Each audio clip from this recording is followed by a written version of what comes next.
ভারতের সংবিধান প্রণেতা doctor B.R.. আম্বেদকরের ১৩৫তম জন্মজয়ন্তী উপলক্ষে এক সপ্তাহব্যাপী কর্মসূচি হাতে নেওয়া হয়। ত্রিপুরা সরকারের তপশিলি জাতি কল্যাণ দপ্তর এবং পশ্চিম জেলা প্রশাসনের যৌথ উদ্যোগে আয়োজিত এই কর্মসূচির সমাপ্ত হয় সোমবার অর্থাৎ ২৮ এপ্রিল। এই উপলক্ষে এদিন রাজধানী আগরতলার রবীন্দ্র শতবার্ষিকী ভবনে আয়োজিত আলোচনা সভায় বক্তা হিসেবে উপস্থিত ছিলেন রাজ্যের মুখ্যমন্ত্রী অধ্যাপক ডক্টর মানিক সাহা, সাংসদ রাজীব ভট্টাচার্য, পশ্চিম ত্রিপুরা জেলা পরিষদের ভারপ্রাপ্ত সভাধিপতি বিশ্বজিৎ সিং, পশ্চিম জেলার জেলা শাসক বিশাল কুমার প্রমুখ। অনুষ্ঠানে বক্তব্য রাখতে গিয়ে মুখ্যমন্ত্রী বলেন, এদিন তফসিলি জাতি অংশের কয়েকজন আধিকারিকদের কাজের নিরিখে সম্মাননা জানানো হয়। এই দিনের এই আলোচনা সভায় রাজধানী আগরতলার বিভিন্ন স্কুল ও কলেজের ছাত্রছাত্রীরা উপস্থিত ছিলেন। সেই পরিবেশ যেন আমাদের দেশে প্রতিষ্ঠিত হয়, তার জন্য উনি সংবিধানের প্রস্তাবের মধ্যে সেটা উনি রেখেছেন এবং তিনি বলেছেন যে দায়বদ্ধতা নিয়ে সব মানুষ কাজ করতে হবে দেশের উন্নতি সাধনে।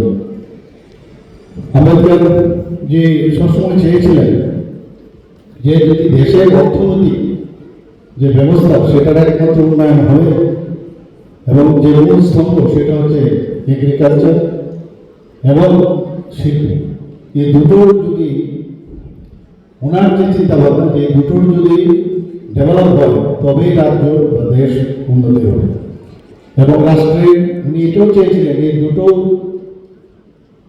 যে ইনস্টিটিউট আছে সেটা রাষ্ট্র দ্বারা পরিচালিত হোক এবং উনি সবসময় বলতেন কৃষি থেকে যদি শিল্পায়ন উন্নতি না হয় তাহলে আমাদের পক্ষে অনেক সমস্যার সমাধান সম্ভব হবে এবং বারবার উনি উদাহরণস্বরূপ যেগুলো আমাদের উন্নয়নশীল দেশ আছে তার রেফারেন্স উনি দিয়েছেন। কুসংস্কারের বিরুদ্ধে আমরা দেখেছি যে উনি কিভাবে কাজ করেছেন। আমাদের মনে আছে যখন আমরা বই পড়তাম ছোটবেলায়, সেখানে লেখা ছিল যে কিভাবে স্কুলে যখন যেত তো ওনাকে জল দেওয়ার জন্য উপর থেকে ঘটি দিয়ে জল দিত একজন পিয়ন এবং বলা হলো নো পিয়ন নো ওয়াটার।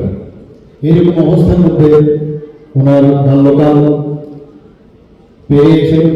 তারপর আস্তে আস্তে করে কিভাবে উনি ভিতর থেকে যে একটা জেদ যে আমার রাইট, আমি মহা সম্প্রদায়ে আমি জন্মগ্রহণ করেছি, তাহলে আমি এটা আমার রাইট হিউম্যান বিং হিসাবে আমরা সবাই জানি যে উনি কিভাবে শেষ পর্যন্ত বিদেশ থেকে উনি ডিগ্রি হাসিল করেছেন এবং এই ধরনের অনাচার অত্যাচারের বিরুদ্ধে উনি সবসময় সোচ্চার ছিলেন।